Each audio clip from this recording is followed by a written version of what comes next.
नमस्कार शेतकरी मंडळी, शेतकरी महाराष्ट्राचा या यूट्यूब चॅनलमध्ये आपले स्वागत आहे. शेतकरी मित्रांनो, दादा लाड पद्धतीबद्दल बरेच शेतकऱ्यांच्या मनात काही प्रश्न आहेत. त्याच प्रश्नाचे उत्तर आपण आज या व्हिडिओच्या माध्यमातून देणार आहोत.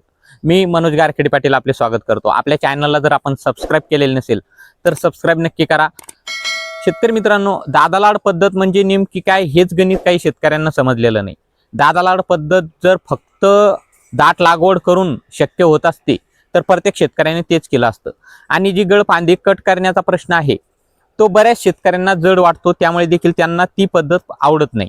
शेतकरी मित्रांनो, दादा लाड पद्धतीमध्ये एकतर गळफांदी कट करणं, त्यासोबतच आपण ज्या अंतरावर लागवड करतो त्या अंतराच्या हिशोबाने त्याचा शेंडा कट करणं, या दोन मुख्य गोष्टी त्यामध्ये आहे. त्या कशा तर गळफांदी आपण 40 ते 60 दिवसाच्या दरम्यान कट करणार. त्यानंतर आपल्याला जो आपला शेंडा आहे कापसाचा, तो आपण जर 3x1 लागवड केलेला असेल तर आपल्याला त्याचा शेंडा 3 ते 3.5 फुटावर आपल्याला त्याचा कट करायचा आहे. म्हणजे जमिनीपर्यंत, खालच्या बोंडापर्यंत, फांदीपर्यंत सूर्यप्रकाश जाईल आणि बोंडसड होणार नाही आणि त्याचं प्लांटेशन देखील चांगलं होईल खालील पात्याचं. त्यामुळे देखील शेंडा कट करणं देखील हा एक यामधला मुख्य भाग आहे. त्यानंतर आपलं लागवड जर आपण 3.5x1 केलेली असेल तर आपण 3.5 ते 4 फुटापर्यंत त्याचा शेंडा खुडू शकतो. पण उत्पादन जर आपल्याला वाढीव घ्यायचं असेल तर गळफांदी कट करणं आणि त्यासोबतच शेंडा कट करणं या दोन गोष्टीला खूप महत्त्व आहे. शेतकरी मित्रांनो, आता आपण या लागवडीबद्दल ज्या शेतकऱ्यांच्या मनात समस्या आहेत की नेमकी लागवड किती अंतरावर करावी. शेतकरी मित्रांनो, आपल्याला लागवड कमीत कमी 3x1 या पद्धतीने करता येते. यापेक्षा जर कमी केली तर तुमचं खूप जास्त नुकसान होणार. कारण मी 2.5-3x1 वर केली होती. खूप जास्त प्रमाणात बोंडसड त्यामध्ये बघायला मिळाली आणि पातेगळ देखील खूप जास्त प्रमाणात झाली. 3x1 मध्ये देखील काही प्रमाणात बोंडसड होते, पातेगळ देखील होते. पण कापसाचं जे उत्पन्न आहे ते अतिशय जबरदस्त मिळतं. कमीत कमी आपल्याला एकरी किती नाही किती बोंडसड होऊ द्या, पातेगळ होऊ द्या, आपल्याला 18 क्विंटल पर्यंत तरी उत्पादन यामध्ये शक्य आहे. शेतकरी मित्रांनो, नियोजन काही विशेष नाही, फक्त आपल्याला गळफांदी कट करणं, त्याचा शेंडा वेळेवर कट करणं, या दोन गोष्टी महत्त्वाच्या आहेत. त्यामध्ये मी तुम्हाला पारंपरिक मधल्या 2-3 पद्धती सांगतो. अंतर आणि दादा लाड पद्धतीमध्ये बेस्ट अंतर तुम्हाला कोणतं राहील ते समजून सांगतो. शेतकरी मित्रांनो, एक तर 3x1 जर आपली 100% गळफांदी कट करणं होत असेल तर 3x1 करा, किंवा आपण 3.5x1.5 या पद्धतीने जर दादा लाड पद्धत लागवड केली आणि त्याची गळफांदी कट करून 3.5 ते 4 फुटावर शेंडा खुडला तर या पद्धतीसारखं उत्पादन तुम्हाला कोणत्याच पद्धतीमध्ये मिळणार नाही. हे जे अंतर आहे हे इतकं जबरदस्त आहे. आपल्याकडून जर गळफांदी कट नाही जरी झाली तरी आपण जर फक्त शेंडा जरी खुडला तरी देखील आपल्याला उत्पादन हे आपल्या अपेक्षेपेक्षा जास्त 4-2 क्विंटलनी मिळू शकतं. ही एक गोष्ट लक्षात घेण्यासारखी आहे. शेतकरी मित्रांनो, 3.5x1.5च का? कारण की हे अंतर असं आहे की गळफांदी कट नाही झाली तरी जास्त दाटी होणार नाही, कारण की 1.5चा अंतर आपल्या 2 झाडातील राहील, 2 ओळीतील अंतर आपलं 3.5 राहील. त्यामुळे पारंपरिक पद्धतीमध्ये देखील या पद्धतीने लागवड आपण करू शकता आणि उत्पादन आपल्याला चांगलं मिळू शकतं.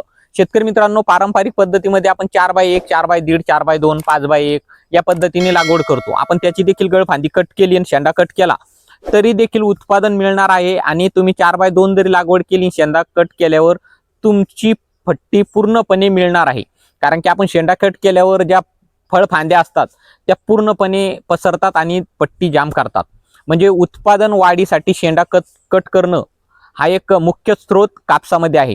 त्यामुळे शेंडा कट करताना घाबरू नका. आपली जर कपाशी 4 फुटावर असेल तर आपण 4 ते 4.5 फुटाचे झाड झाल्यानंतर शेंडा कट करणं कधी आपल्याला फायद्याचं ठरू शकतं. शेतकरी मित्रांनो, हे झालं अंतर. आता 3x1 किंवा 3.5x1.5 किंवा 3.5x1. शक्यतो जर 3.5x1.5 जर केलं तर माझ्या मते जर काही प्रमाणात आपली गळफांदी कट नाही बी झाली तरी देखील ते सफिशियंट आहे चांगलं उत्पादन देण्यासाठी. आपण फक्त शेंडा जरी खुडला तरी देखील उत्पादन आपलं चांगलं होऊ शकतं. आता राहिला विषय जातीचा. शेतकरी मित्रांनो, यामध्ये 2-3च जाती अशा आहेत की उभाट वाढ याची होती अशी सांगतात. पण प्रामुख्याने मी जी लागवड केलेली होती ती एकतर 70-67 आणि दुसरी कबड्डी. आता गेले 3 वर्ष झाली मी कबड्डीची लागवड करतोय. त्याआधी मी 70-67 देखील ट्राय केली, पण 70-67चं उत्पादन म्हणावं तसं सध्याच्या घडीला मिळत नाही. त्यामुळे 70-67 मी कट करून त्या सालनंतर मी फक्त कबड्डी या वाहनाकडे आलो. त्याच्यानंतर 70-67 कट केल्यावर 2023 साली मी जय हो देखील लावलं होतं आणि धनदेव देखील लावलं होतं. जबरदस्त वाहनं आहेत, फक्त पानाचा आकार मोठा असल्यामुळे या पद्धतीमध्ये जरा अवघड आहे. जर आपण 3.5x1.5 करत असाल तर ते शक्य आहे. आपण त्या वाहनाची देखील लागवड यामध्ये करू शकता. शेतकरी मित्रांनो, पारंपरिक पद्धतीमध्ये जर आपण आपल्या हिशोबाने कोणतंही वाण लागवड केलं तर ते सक्सेसच असतं, फक्त त्याचं नियोजन आपल्याला नीट करावं लागतं. आता बऱ्याच शेतकऱ्यांचे प्रश्न होते की तुम्हाला उत्पादन किती मिळालं. शेतकरी मित्रांनो, 2023 साली मला उत्पादन एकरी आलं होतं 16 ते 17 क्विंटल. त्या साली पावसाचे प्रमाण जास्त नव्हतेच. आता मागील वर्षी 2024ला तर माझी लागवड लेट झाली तरी देखील मला 15 ते 16 क्विंटल पर्यंत उत्पादन आलं. आणि मागील वर्षी माझा अर्धा कापूस पूर्णपणे पाण्यात होता. तुम्ही व्हिडिओ बघितले असेल की भरपूर प्रमाणात फार गुडघ्या इतकं पाणी आपल्या कपाशीमध्ये साचलेलं होतं.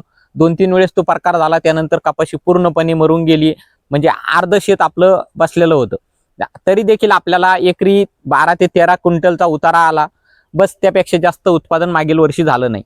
पण यावर्षी पावसाचे प्रमाण कमी सांगत आहे, त्यामुळे जर शेंडा खुडला कपाशीचा तर कमी पावसात देखील उत्पादन चांगलं होण्याची शक्यता यावर्षी दाट आहे. आणि दादालाड पद्धतीची लागवड देखील तुम्ही करू शकता. शेतकरी मित्रांनो, आपल्याकडून जर गळफांदी कट नाही जरी झाली तरी शेंडा कट करा, किंवा आपण 3.5 बाय 1.5 वर लागवड करा. जितकी गळफांदी कट होईल तितकी करा, बाकीच्या शेंडा कट करा, तरी देखील उत्पादनामध्ये तुम्हाला भर बघायला मिळेल.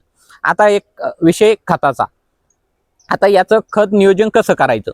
शेतकरी मित्रांनो, खत नियोजन करताना सगळ्यात महत्त्वाची गोष्ट, जर आपण पारंपरिक पद्धतीमध्ये 4 बाय 1.5 2 लागवड करत असाल तर एकरी समजा आपल्या 2 बॅग बसत असेल आणि दादालाड पद्धतीमध्ये 3 बसत असेल तर आपल्याला त्या बॅग किती बसतात त्यानुसार खत देणे गरजेचे आहे.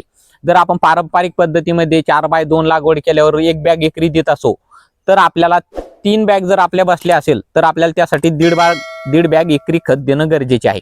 कारण झाडाच्या संख्येनुसार खताचा डोस देखील देणं गरजेचे आहे. जर आपण एकरी 3 बॅग लावल्या आणि एकच बॅग खत दिलं तर ते अन्नद्रव्य कुठंतरी आपल्या पिकाला कमी पडेल आणि त्याचा परिणाम आपल्या उत्पादनावर होऊ शकतो. त्यामुळे ही गोष्ट देखील लक्षात घ्या की खताचं नियोजन देखील आपल्या झाडाच्या संख्येनुसार आपण किती अंतरावर लागवड करतो त्यानुसार आपल्याला करणं गरजेचे आहे, म्हणजे उत्पादनावर आपल्या परिणाम होणार नाही. शेतकरी मित्रांनो, फवारणीचा विषय तर आपला सेम आहे. जी काय आपण फवारणी पारंपरिक मध्ये करतो तीच आपल्याला कीटकांची ओळख करून आपल्याला त्यानुसार फवारणी करायची आहे. हा झाला खताचा प्रश्न झाला. आपल्याला वाण कोणतं निवडायचं तोही प्रश्न झाला. मी स्वतः यावर्षी कबड्डीचीच लागवड करणार आहे आणि यावर्षी मी 3.5 बाय 1.5 या पद्धतीने लागवड करणार आहे. कारण माझा सध्या प्रॉब्लेम चालू आहे, त्यामुळे मला गळफांदी कट करणं शक्य यावर्षी वाटत नाही. त्यामुळे मी 3.5 बाय 1.5 करणार आहे. जी फांदी कट होईल ती मी गळफांदी कट करेल आणि बाकीचे कपाशीची मी फक्त शेंडा कट करणार आहे. शेतकरी मित्रांनो, आपण कोणतं वाण लागवड करतायत ते कळवा, आपण किती अंतरावर लागवड करतायत ते देखील कळवा. आणि राहिला विषय उत्पन्नाचा, उत्पन्न निसर्गावर अवलंबून असतं. खरं तर आपण जे नियोजन करतो ते परफेक्ट जरी असलं आणि पाऊस जर खूप जास्त प्रमाणात झाला, आपली जमीन जर चिबाड असली तर आपलं नुकसान 100% होणार. ही एक काळ्या दगडावरची पांढरी रेघ आहे. शेतकरी मित्रांनो, यावर्षी जर कमी पाऊस असला, चिबाड जमिनीमध्ये चांगलं उत्पादन होईल अशी अपेक्षा आहे. शेतकरी मित्रांनो, खताचं नियोजन करताना आपल्या शेतामध्ये आपण किती बॅग लावल्यात त्यानुसार खताचं नियोजन करा, म्हणजे आपल्याला उत्पादनामध्ये त्याचा फटका बसणार नाही. शेतकरी मित्रांनो, माहिती आवडल्यास व्हिडिओ शेअर करा, जास्तीत जास्त शेतकऱ्यांपर्यंत ही माहिती पोहोचवा.